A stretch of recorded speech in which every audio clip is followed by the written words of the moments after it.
7 things you need to help heal your body. Awareness. First and foremost, you have to gain some level of awareness. Awareness of the fact that there's an issue, first and foremost, obviously, that we pull our heads out of the sand and we realize that we are obese, or that we have given ourselves a lifestyle disease, or we've exacerbated injuries because of our weight, because of our lifestyle that we've chosen for ourselves up until this point.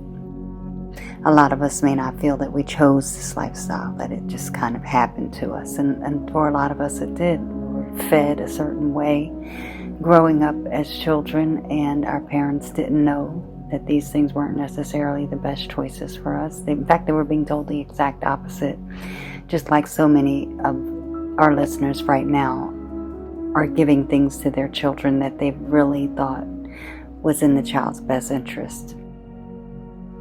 So awareness is the first step and leg in your journey, and it's not just to become aware, but to remain aware.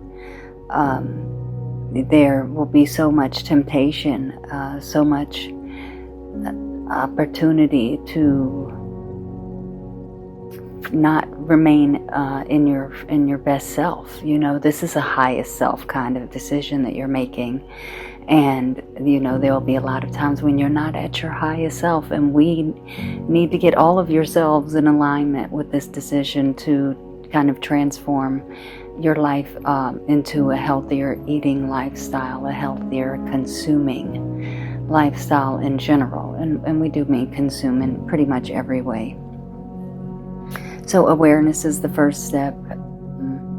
Being able to know that you are safe, that you can know when you've been triggered, and that you are not necessarily eating because you're hungry, but because you are experiencing a situation that you don't want to experience. So you're going to eat and eat and eat foods that are going to give you a high of sugar or endorphins, or all of the different brushes and choices that we could make to give ourselves with food that can trigger so many, not just the chemical reactions from the food itself, but the actual emotional chemical reactions that we experience inside of ourselves as we consume our comfort food, whatever that thing is. Mental focus. Now that is what leads us into mental focus. Obviously, there has to be some type of lead-in or sustainer of that awareness, and mental focus is the sustainer of awareness. First of all, you don't want to be consumed with any one particular thing. You want your life to be kind of well-rounded and balanced, and within that, you do want to have, I would even say, extreme or severe mental focus when it comes to the execution of task, when it comes to the execution of your word, when it comes to the completion of a thing. Start to take yourself pretty seriously when you make your word, whether it's with someone else or with yourself. If you say, hey, I'm going to stop eating this thing that I know gives me a feeling of gastric reflux at night, or when I first wake up in the morning, it makes me feel terrible, but it tastes so delicious, it's so sweet, or it's so buttery, or it's so salty, or whatever that thing is, so soft or cold or hot, whatever that thing is, it's crunchy, that makes you happy with your food. It does that thing, but it also does another thing. It makes you feel gross, and you end up having to take medication and have doctors tell you have diseases that are really wrapped and centered around what you're doing to your body, what you're consuming. Your body is reacting. So mental focus in this area is a sustained awareness. It is the way that we live awareness. And also just the exhilaration that it comes from achievement. You know, when you learn how to focus on a thing and you achieve more and more, or execute more and more of your goals, then you become more entrenched and invested in your relationship with yourself and your word. In your word with yourself. A lot of people are great at keeping their word with someone else and not so great at keeping their word with themselves when something's for them or about them. So the mental focus that is required is, again, sustaining the awareness. And we definitely recommend routines and regimens to help get those things in order. Meditation, regiment, walking, praying, Zen, hallelujah, alhamdulillah, however you pray, do it, and do it on a very structured basis. Morning and the evening are awesome. They're great ways to tap into the responsibilities of the day and the defining of the day.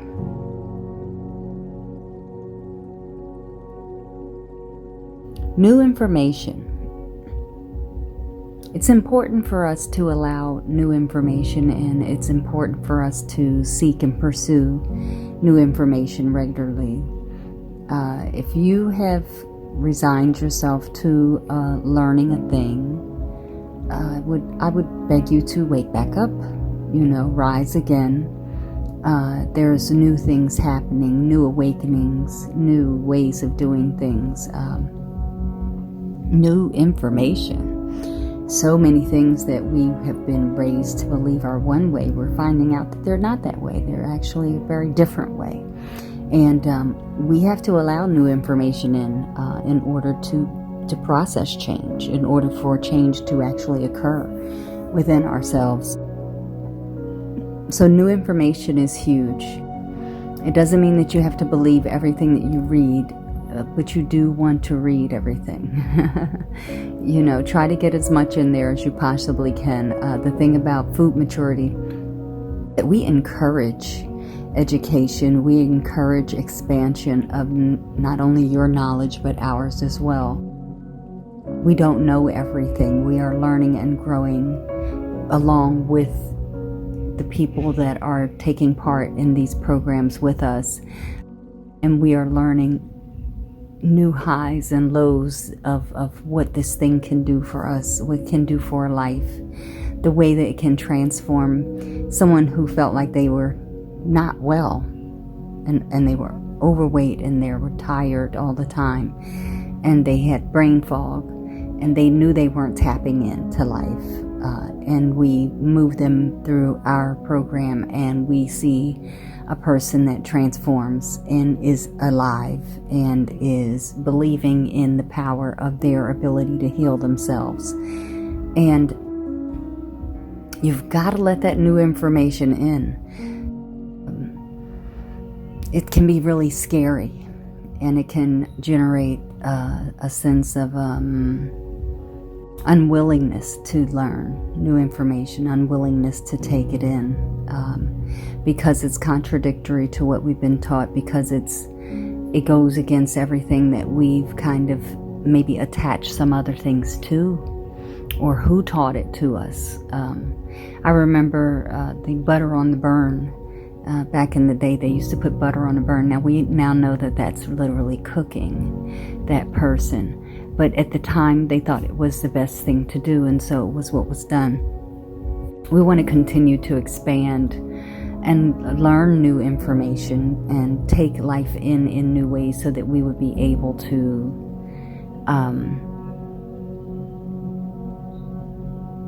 grow. Just grow and heal more people and heal ourselves. And this is what it's going to take. It's going to take the willingness to hear new information and actually form some new synaptic patterns around it within our own minds so that we can incorporate that information and have it become part of our lives.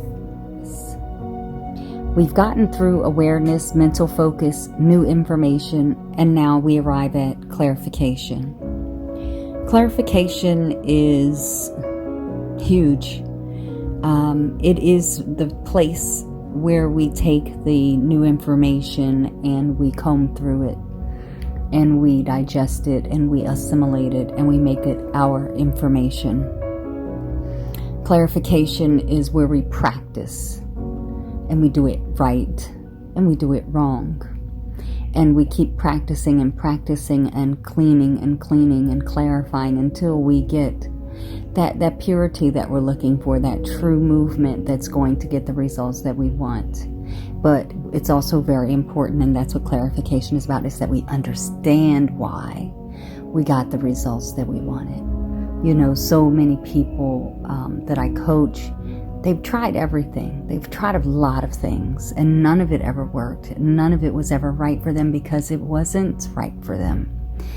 Because they didn't tailor it to their true personality. If someone that doesn't exercise decides they're going to become an exercise fanatic, that's not likely. It's not who you are fundamentally. It would be great if you become that person, but you're not likely to become that person.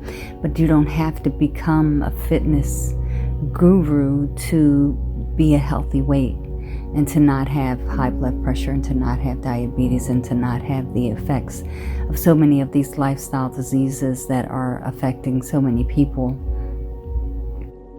So clarification is about that, the doing of it all. It's the day in and day out unfoldment of it. Food maturity is not a diet. It is a lifestyle. It's a way of life. It's a level of life. It's a level of relationship with your food. Food maturity is the fact that you read labels because you know that there's a lot of dangerous stuff in food now that you probably used to be able to safely assume was good for you. And so now we have to read labels and understand what ingredients mean. And basically have a kind of a golden rule that if we can't pronounce it, we probably should not be eating that. If you cannot pronounce it, you probably should not be eating that. Unless you're just in a foreign country and everything's foreign, you should not be eating it if you don't know what it is. And you really need to find out what it is. And like I said, you know, if it's hard to pronounce, it's probably, you know, it's something you shouldn't be consuming. And that's just a basic rule of thumb. So the commitment to food maturity, the commitment to the lifestyle, is the commitment to your own personal maturity. Just like we all want to go through industrial levels of maturity, parental levels of maturity, and physical growth levels of maturity, financial growth levels of maturity and responsibility. All of these levels of life need to be achieved, and we also need to achieve food maturity. The establishment of a mind that evaluates what it consumes from a perspective of health and wellness and longevity. And that's where the commitment comes in. That you aim at this every day. That every day you acknowledge and honor that this is the way for you. And if you are not perfect that day, just trust that there's a reason that the system exists. That you're making a commitment to always be striving for your own personal physical excellence, not perfection, but your excellence. That you treated your body like the temple that it is.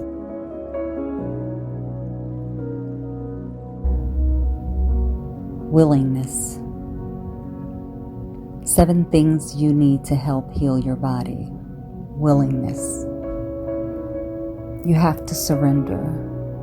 You have to acquiesce. You have to be willing to allow these shifts to occur in the way that you see food, in the way that you consume food, and get into this habit of doing it differently.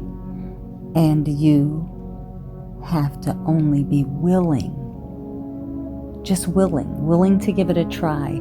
I know that 90 days of eating this way usually gives some pretty miraculous results in 90 days times, where by the end of the 90th day, the person is feeling so much better and usually spoiled that they didn't even notice or realize when the certain pain went away or the inflammation went away, when they just started feeling this or that. Results speak for themselves. We can eat differently, and it's a safe space to grow, and we have to be willing. Each of us individually has to be willing to expand ourselves and expand our outlook and expand our perspective. You know, what I always tell my clients is that you can't be halfway in. You have to follow the procedures that have been laid out. They've been laid out for a reason. They've been laid out for a reason, and they're going to ultimately get the results that you want. But it is going to require a spiritual dying off of your current self, and that ego self is going to be what you have to personally contend with. And that's where that willingness comes in, because you know your conscious mind might be like, oh yes, this is absolutely my dream come true, this is what I want, but you have so many subconscious patterns operating underneath of that are going to come and block changes. They're going to surface and block efforts for in the thing that your conscious mind is saying that you want. So you have to be completely 100% willing in every fiber of your being, ready in the deliciousness of this expansion, and willing to release and let go and have what's new for you, have that new thing that's there for you.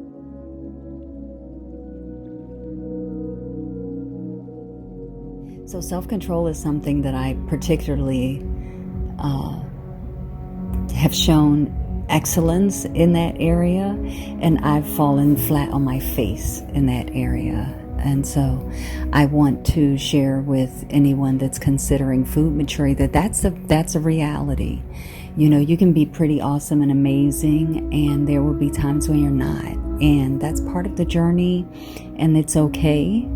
But as long as you're pretty excellent, you know, that you make a little room in your excellence so that those few times where you fall off the wagon or that you're not so great, that you are so far ahead of your game that it's not even, you know, going to be a problem for you. And again, a lot of my clients have disease, are severely overweight or morbidly obese, and so when I talk about food maturity, I often speak much more in terms of a gravity to the situation, that there's people that are dying from obesity-related diseases. There are people that are dying from sugar-related diseases and meat-related diseases, you know, meat consumption, sugar consumption, processed food consumption. These things are killing people, and so just the more serious the person's situation, obviously, the more seriously they take the antidote. But the wise person will take the antidote and just live that way and never have to worry about trying to get the medicine to cure the disease that they gave themselves by their food choices. So self-control is about self-discipline. It's about the mental focus. It's about the awareness. It's about the new information. And this is the clarification. This is how you clarify. Every day that you wake up and you eat the way that you're supposed to, and if you eat foods that say, I love me, I want to live a long time, I like my body, I know my body needs me, and I need it. If you're eating in food choices that answer those questions, then you're going to be fine. If you're answering those questions like, you know, YOLO, you only live once, I'm out of here, then food maturity is absolutely not for you. Absolutely not for you. If you're I'm going to ride this thing till the wheels fall off, I'll abuse my body and give myself sickness and take medicine to cover the sickness, that's fine. Not judging that journey at all. it's kind of like a matrix, red pill, blue pill kind of thing, and it's nothing wrong with either choice that anyone might make about how they're going to do their experience in their time here in this flesh body. We're not making judgments. But if you are trying to get a hold of those things, and you are trying to expand to the next level of you, and if there's something that's blocking you that's highly fixable, then this is where you want to be, and this is where you want to come, and this is the way that fortitude is expressed through self-control.